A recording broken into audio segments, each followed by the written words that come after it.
From having to overcome several challenges dealing with the equipment so that they could meet their lofty target for the season to eventually shocking the world with how much gold they eventually extract from the mines in Alaska.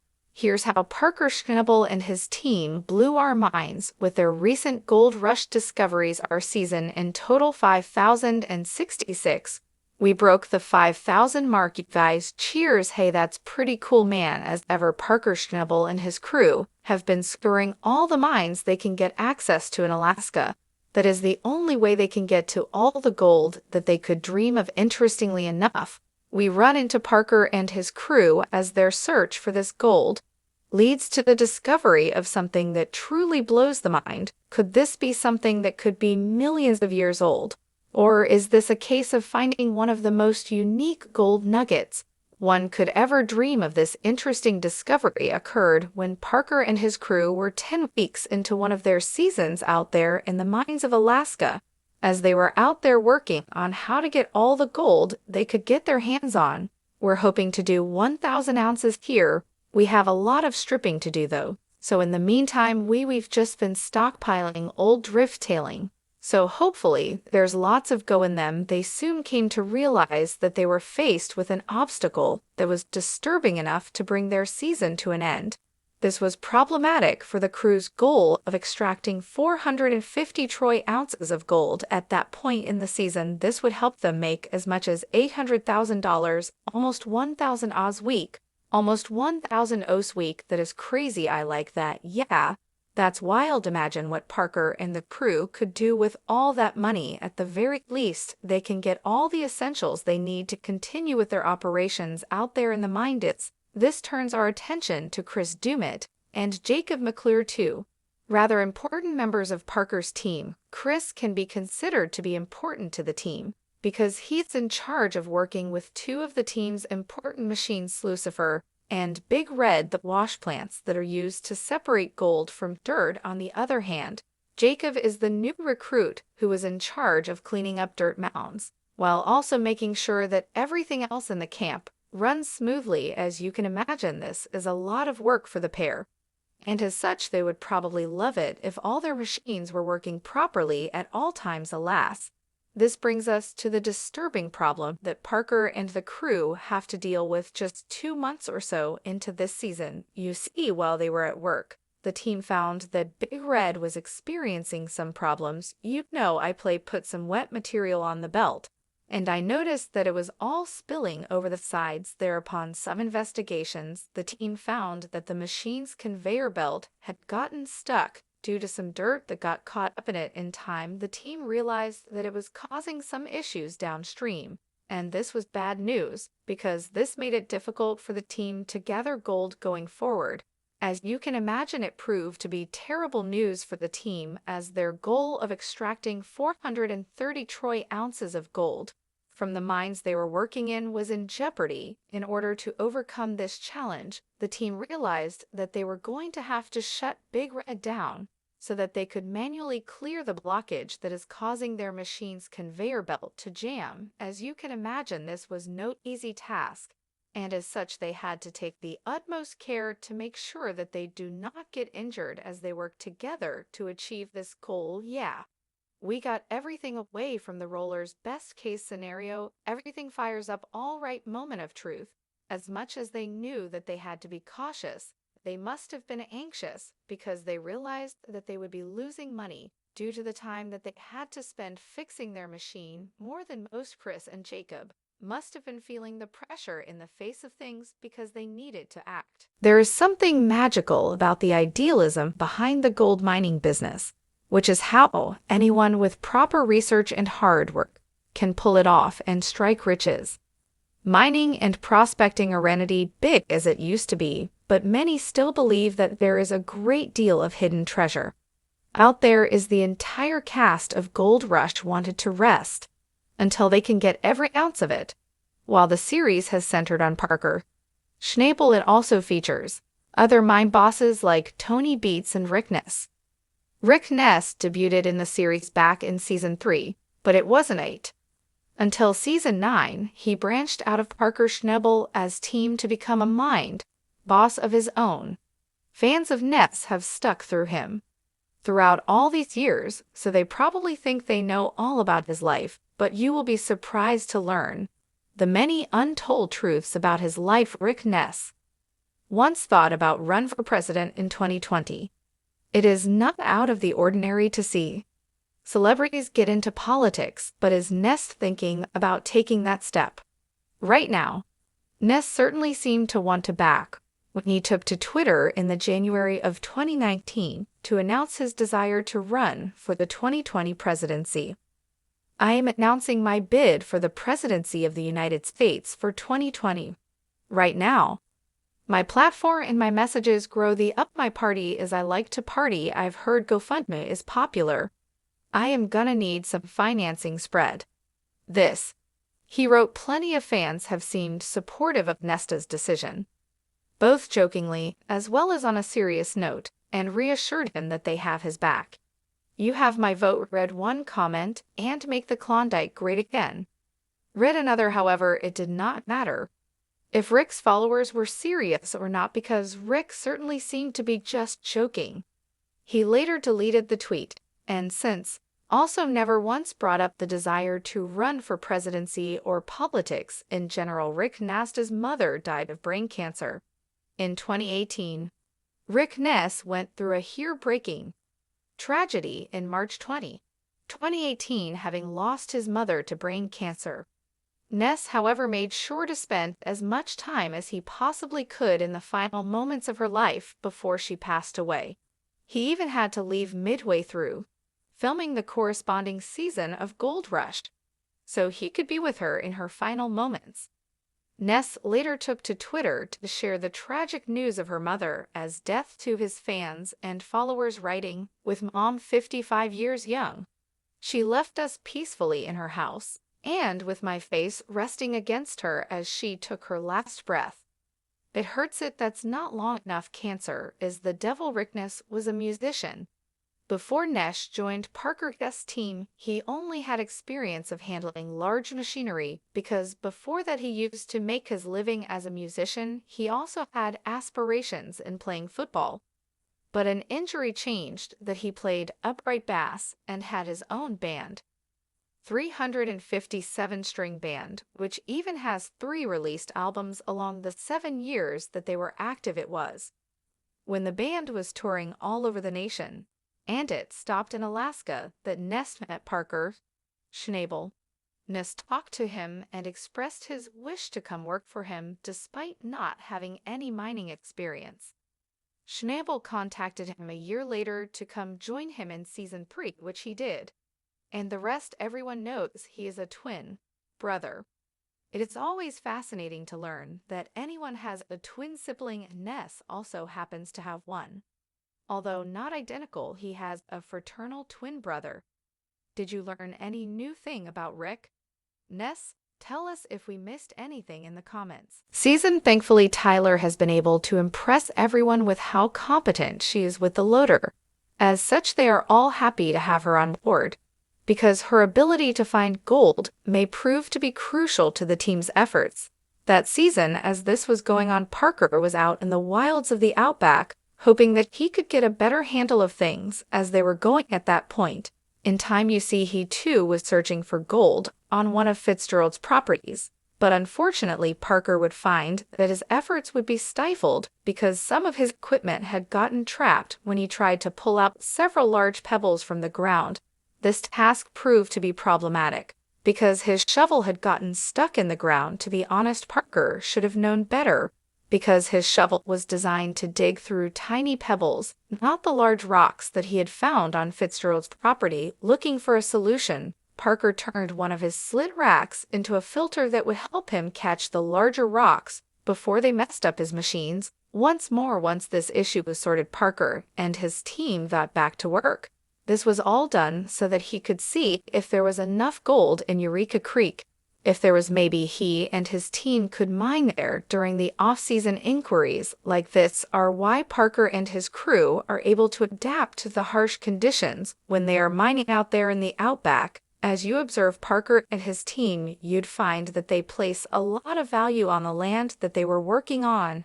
As they looked at the land underneath them, Parker and his team knew that it was much more valuable than a lot of land that they had worked on in the past.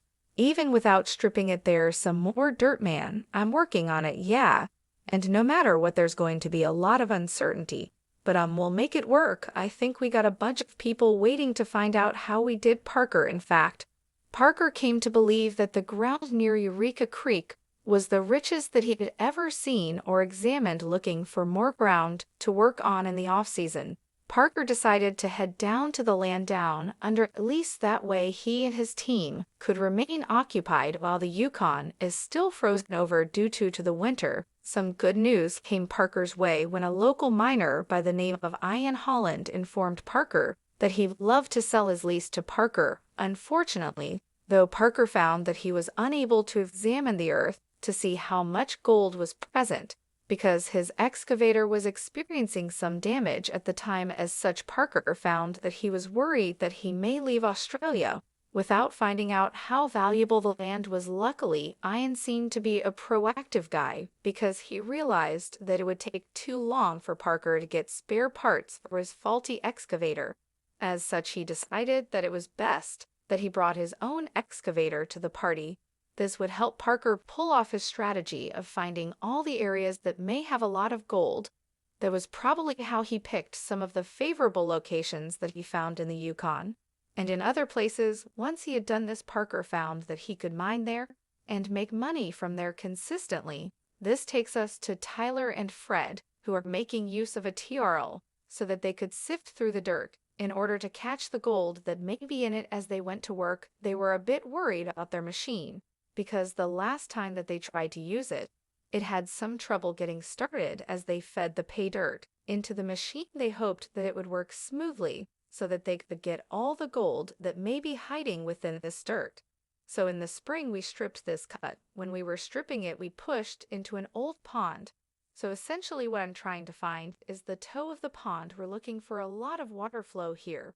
When I plugged this off, it was flowing like a river. With this going on, there is every hope that Parker may be happy about what he sees when they are all done. After all, he couldn't be mad if they were able to get a lot of gold from the soil. On the other hand, though, if they weren't able to get a lot of gold, Parker and the team may have to find some new sort of strategy if they were going to make the most out of their time in the mines. Despite all these thoughts running through their heads, the team couldn't help but dream about all the gold that they may find while they were at work in the mines. Sure, gold mining may feel like you found treasure, but do not be fooled. Gold mining is not an easy process at all. In fact, it is probably more similar to gambling than it is to searching for treasure. One day, gold miners could sift through all the dirt that they could find all day only to come away with nothing but mud. On some other days, though, one may come across a rich vein of gold that could be enough to change one's fortune forever. As such, one would find that the procedure for finding gold in these mines are as thorough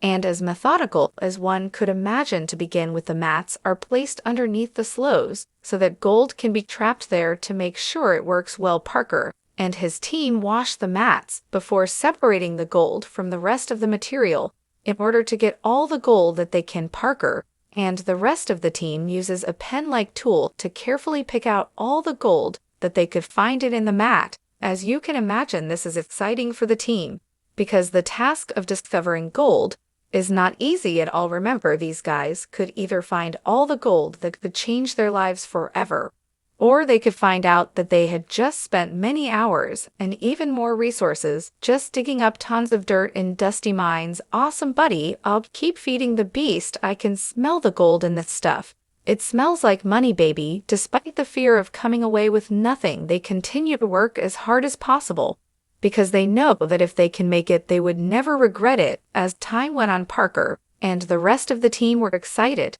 because they were able to find about $40 worth of gold in just 1 yard of dirt. Just imagine how much gold they may be able to find if they were able to explore the entire plot of land that may be at their disposal. Surely this was even more than what the team found in the Yukon.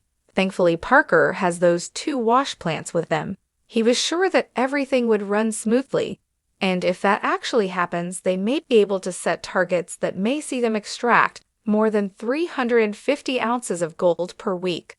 So far, they were halfway there, as they would be able to collect 162.5 ounces of gold that week thanks to Big Red. That meant that they had made about $195,000. That wasn't so bad, right? Well, that was not all, because the team soon found that Slucifer was able to help them collect 22.25 ounces of gold.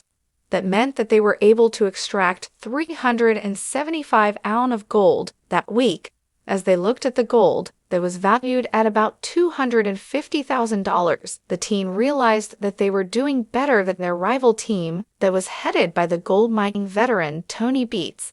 They had only been able to collect about 28,765 of gold so far that week.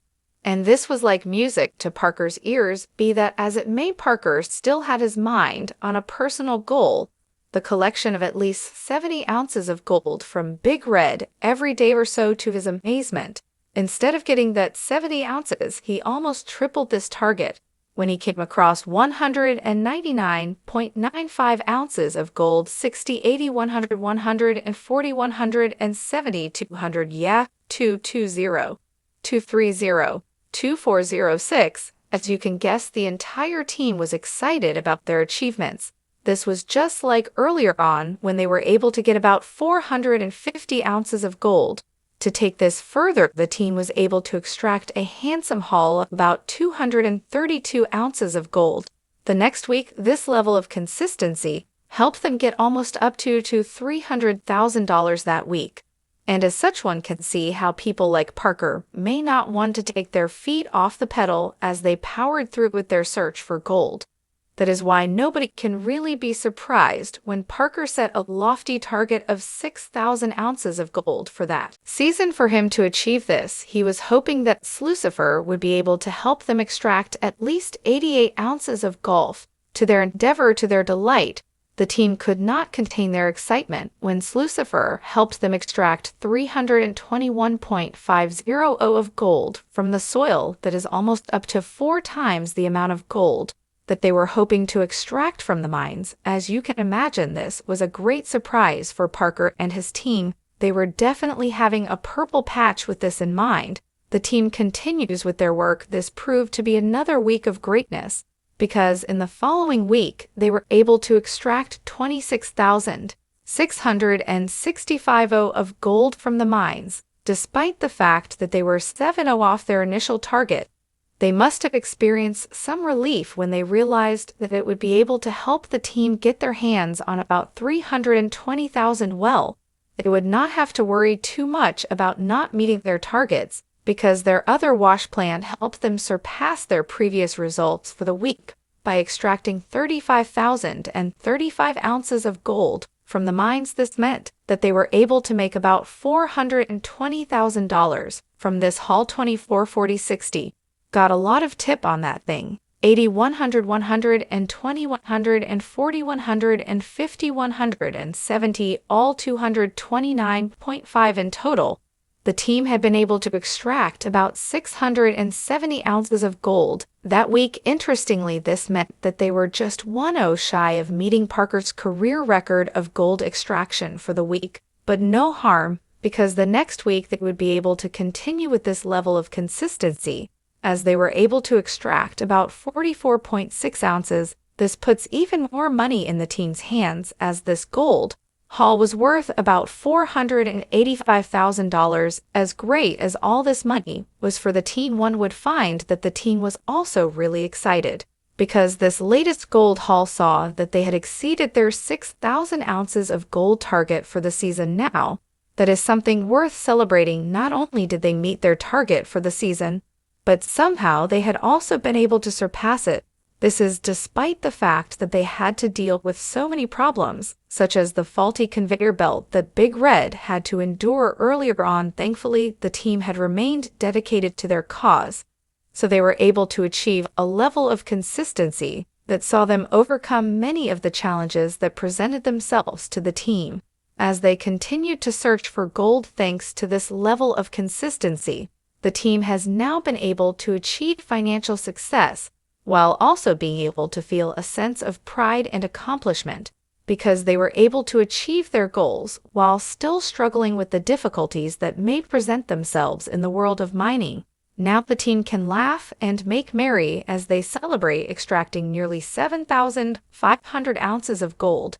That season, that wasn't enough for the team, who went on to extract more than 1,000 ounces of gold in the subsequent week or so. As far as the season goes, the final total was 77,381. That is unreal, thereby representing their biggest cleanup ever. Hopefully, in the years to come, they will be able to continue with this level of gold mining. Let us see what the future holds for these gold miners, from having to overcome several challenges dealing with the equipment so that they could meet their lofty target for the season, to eventually shocking the world with how much gold they eventually extract from the mines in Alaska. Here's how Parker Schnabel and his team blew our minds with their recent gold rush discoveries.